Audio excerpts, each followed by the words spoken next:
My name is Claire Vo, I'm 34. Co-founder of Vo VoForm Studio, architect, builder, sister, at least I thought I was, until last Friday. The day I found out I wasn't family anymore. Not officially, not publicly, not even on paper. The sky that morning hung heavy over the city, like it, too, was holding its breath. Rain glazed the sidewalk in sheets, turning the steps of Halcyon Hall into glass. Inside, the lights were soft, the music somber, the floral arrangements tasteful. It was the kind of ceremony Vincent would have hated. Vincent Vo, 36, visionary, dreamer, the headline of every tech journal last year, my older brother. Gone in his sleep brain aneurysm. No warning, no goodbyes. And yet, in the program they handed me at the door, my name wasn't there. Not as his sister. Not as a co-founder of the company we built in a garage behind our parents' house. Not even as a guest speaker. Instead, the first photo in the slideshow was Nick, our youngest brother, Vincent's so-called public-facing partner. Communications grad turned social media brand consultant. Always polished. Always presentable. Always prepared to say everything except the truth. He wore grief like it was tailored. Black Armani suit. 3 carefully timed pauses in his opening speech, and a single, glistening tear he wiped right as the cameras clicked. When I walked toward the front row, the one meant for family, Nick turned, his smile gentle, rehearsed. Claire, hey, could you sit a little further back? These rows are reserved for investors. Investors, not family. Not the woman who had designed Vo VoForm's flagship prototype. Not the one who loaned Vincent her entire life savings when payroll hit 0 in our second year. Not the person who sat by his hospital bed the night after he fainted from exhaustion. Just investors. I didn't argue, didn't cause a scene. I just turned, walked down the aisle, and sat in the 5th row, between 2 junior architects who didn't know who I was. Didn't know that I sketched half the projects they now led. Didn't know that I was the one who taught Vincent to draw in perspective when he was 11. When the slideshow played, no one clapped when Vincent's early sketches came up. But I recognized every single line, the angular edge of the healing pavilion, the 3-tiered foundation of the floating library, all drawn on napkins in our parents' kitchen, soaked with ramen broth and cheap midnight coffee. But none of that mattered anymore, not to them. Nick gave the eulogy. Spoke of vision, legacy, and moving forward. All the corporate words, none of the real ones. He didn't mention the time Vincent got up at 3 a.m. to tweak a roof model because he had a dream it was too steep. Or the time we nearly shut the company down after a city official rejected our zoning request. Or the night we stayed up, crying and laughing, sketching ridiculous, green buildings made of algae and clay. He didn't mention me. Not once. After the ceremony, I stepped outside. The lobby was buzzing, shareholders sipping cocktails, exchanging hugs like handshakes. They all looked so composed, so proud. Like this was just another launch event. That's when I saw him. A tall man in a dark wool coat, clipboard in hand, eyes searching. He walked toward me and said, "Miss Claire Vo." I nodded, unsure. He handed me a plain business card. Robert C. Hale, attorney at law. And then he said the words that would change everything. I represent Vincent Vo's personal trust. There's something you need to see. A document, filed 14 months ago, with your name on it. It was to be opened, only in the event of his death. Claire Vo had just been erased from the ceremony. But Vincent Vo, he had just brought her back into the story. And the board had no idea what was coming. They say every empire starts with a blueprint. Ours started with a napkin. I was 14 the first time I designed something that wasn't a school assignment.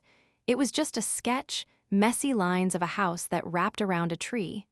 No walls. Just open spaces, curved hallways, light wells carved into the floor. I didn't even show anyone. I just left it on the kitchen table next to a half-eaten bowl of cereal. That night, I walked past Vincent's room. And there it was, my sketch, taped to his wall, right next to his AP art final and a poster of Renzo piano. He didn't say a word about it. He didn't need to. Vincent was 2 years older, already obsessed with buildings that breathed, materials that remembered weather. and the idea that cities didn't need to feel like punishment. He never treated me like kid sister. He treated me like a co-conspirator. When he got into Cal Poly, he smuggled me into his design studio at night. I sat under his desk with a sketch pad while he plotted structural systems on tracing paper. We argued constantly about curves versus grids, concrete versus wood, form versus function. But even then, he listened. Not like a brother, like a partner. Years later, we stood in the cramped garage behind our parents' house. One old drafting table, one salvaged 3D printer from Craigslist, 0 clients, 0 money. He pulled out a crumpled napkin. "Remember this?" he said. It was my first sketch. Faded, torn at the corners. Still taped together with medical tape from Mom's old first aid kit. "This is where we start," he said. "Not with what the world needs, with what we want it to become." That's how Vo VoForm was born, not as a company, but as a question. What would cities look like if they were designed to heal, not just to sell? Vincent was the voice. I was the vision. He pitched. I sketched. He called us the drawing and the demo. When we couldn't afford rent, I taught night classes in community centers just to keep the lights on. When our prototype collapsed during testing, Vincent didn't yell. He brought me pho and a notebook. We redesigned it by hand, in one sitting, on the floor. Those early years weren't pretty, but they were honest. We laughed more than we cried. And when we cried, it was at the same corner of the same couch, always over the same thing. How do we keep building without breaking? Then came the Series A, the suits, the round tables, the polished decks. Nick came back from New York with perfect hair and perfect timing. Suddenly, we had branding. Suddenly, we had image consultants. Suddenly, I stopped being introduced as co-founder. I didn't say anything. At first. But then came the red lines. Meeting invites that didn't include me. A revised equity schedule I wasn't supposed to see. Vincent noticed. Of course he did. But he didn't confront anyone. Instead, he started leaving signs. Emails titled FYI only with confidential docs attached. Slack messages like, "Make sure to back up the 2020 folder, just in case." He started calling our design reviews exit interviews. I thought he was joking. He was. The NDA came on a Tuesday. Clean, legal, branded with Vo VoForm letterhead. The language was sharp, sterile. It didn't even use my first name, just employee CV. It offered peace, money, freedom to pursue other ventures. What it really offered was erasure. I signed it, not because I agreed, but because I was tired. Because I thought maybe walking away was the only way to keep what little dignity I had left. Vincent didn't stop me. He didn't plead. He just walked me to the notary. When it was done, he hugged me, tighter than usual, and whispered, "Sometimes you have to disappear long enough for them to forget you, so you can come back and remind them who you are." I thought he meant me. I didn't realize. He meant us. Because 14 months later, after the funeral, after the program that forgot my name, he had already written me back into the story.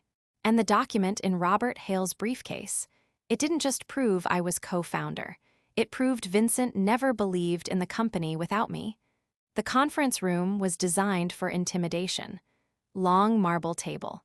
Floor-to-ceiling windows overlooking downtown. 12 chairs, each one hand-stitched leather.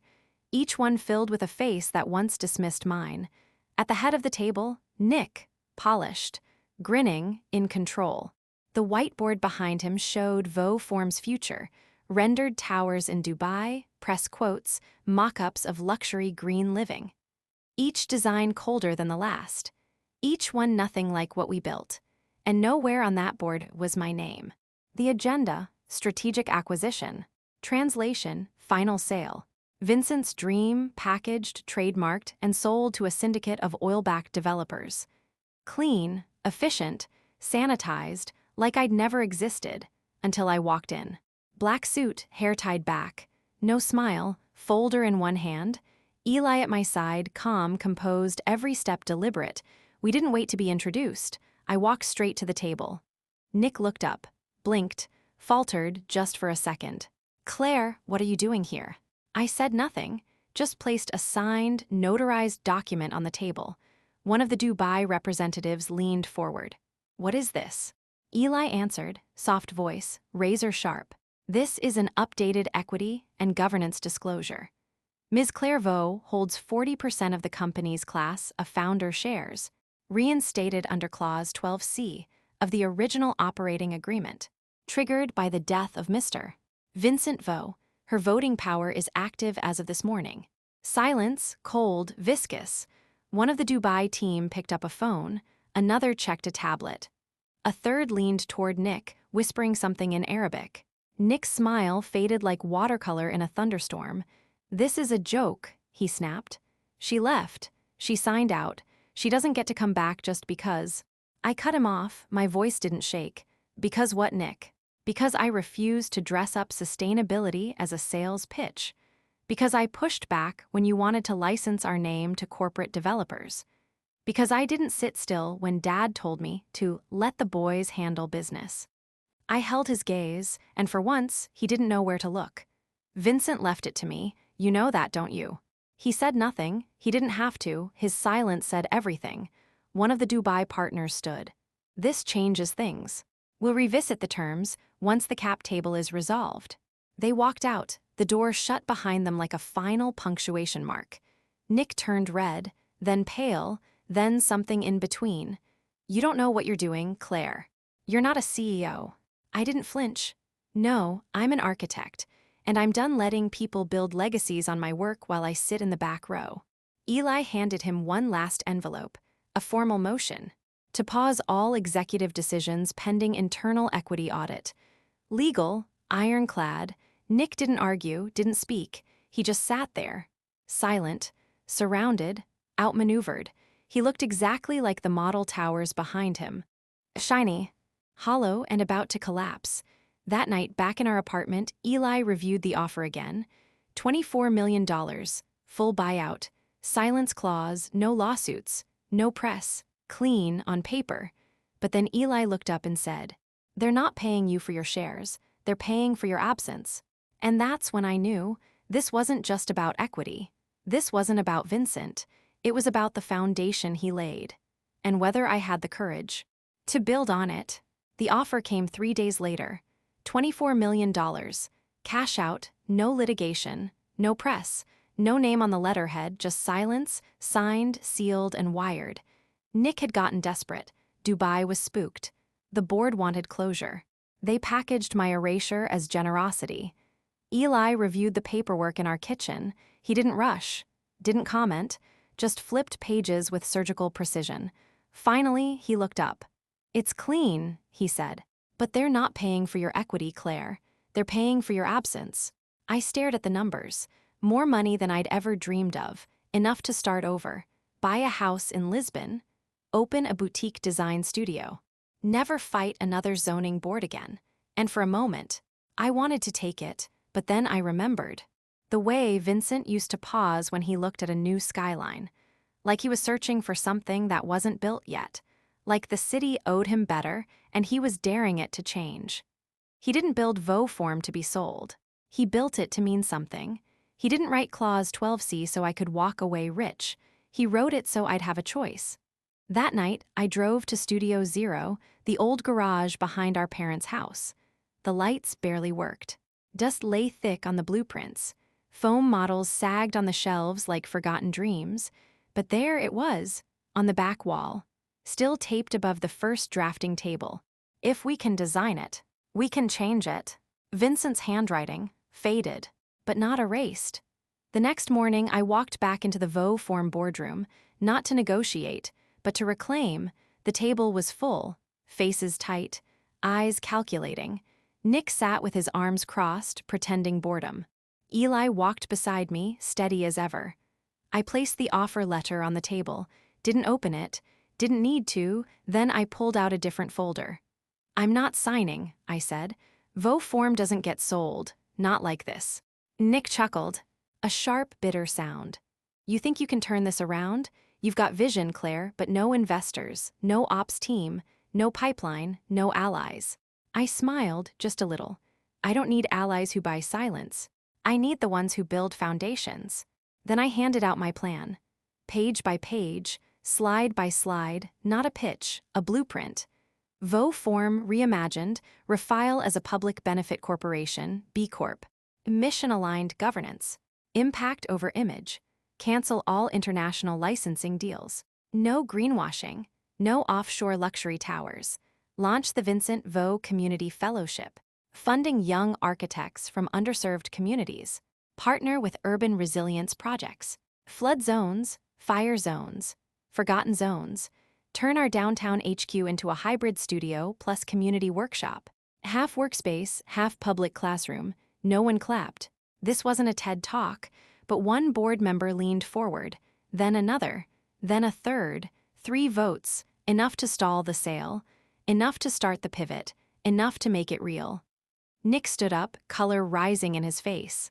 You just signed our death warrant. I met his eyes. No, I just stopped you from selling our name. To people who never earned it. 6 months later, the skyline hadn't changed. But inside Vo VoForm, everything had. 6 months later, the name Vo VoForm was still on the door, but everything else had changed. Gone were the crystal awards, the investor plaques, the press frames that once lined the entrance wall. In their place, finger-painted models by middle schoolers.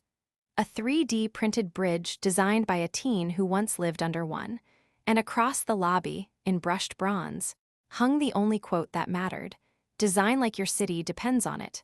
Vincent's words. Now our mission. The company was leaner, smaller, fiercer. We lost 2 board members, 3 sponsors pulled out. Dubai stopped returning calls, but what we gained couldn't be priced.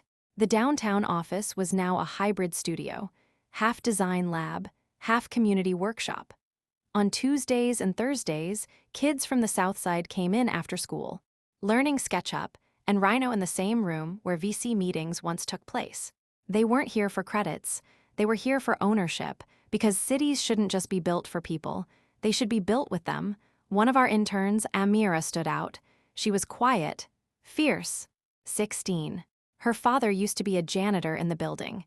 Now she was drafting urban cooling shelters with recycled aluminum. One afternoon, she handed me a model. Crude, asymmetrical, glued too fast. It's not perfect, she said, but it's ours. That's when I knew Vo VoForm wasn't just surviving, it was becoming. Not a brand, not a company, a movement. Nick stopped showing up. He posted a few vague Instagram stories, something about betrayal, something about selling out to save ideals. But eventually, even his followers stopped caring. On Vincent's birthday, Mom sent me an email. No subject line, no apology, just 3 words. He'd be proud. I didn't reply. Not out of spite, but because I didn't need her to say it anymore. The validation I once begged for, it was never in her inbox, never in the investors' spreadsheets, not in the news articles or LinkedIn endorsements. It was in the napkin still taped behind my desk. In the laughter of kids building cardboard models too big for their backpacks. In the zoning permit we just got approved. For our first micro-shelter village in a flood-prone area. That night after the city council vote, Eli and I walked out into the cold. He looked at me and smiled. You didn't just keep the company, Claire. You rebuilt the foundation, so no one could ever bury it again. I didn't cry. I just looked at the skyline, soft with mist, and thought this time it's ours. To anyone watching this, wondering if you should sign the check. Walk away. Stay quiet. Take the exit just to stop the fight. Don't, not yet. Because some legacies, they're not meant to be sold. They're meant to be built. Again and again. Until the world finally sees them. Cue gentle instrumental, panning shot of the new Vo VoForm community lab, children laughing, models turning under warm light. One frame holds a faded napkin.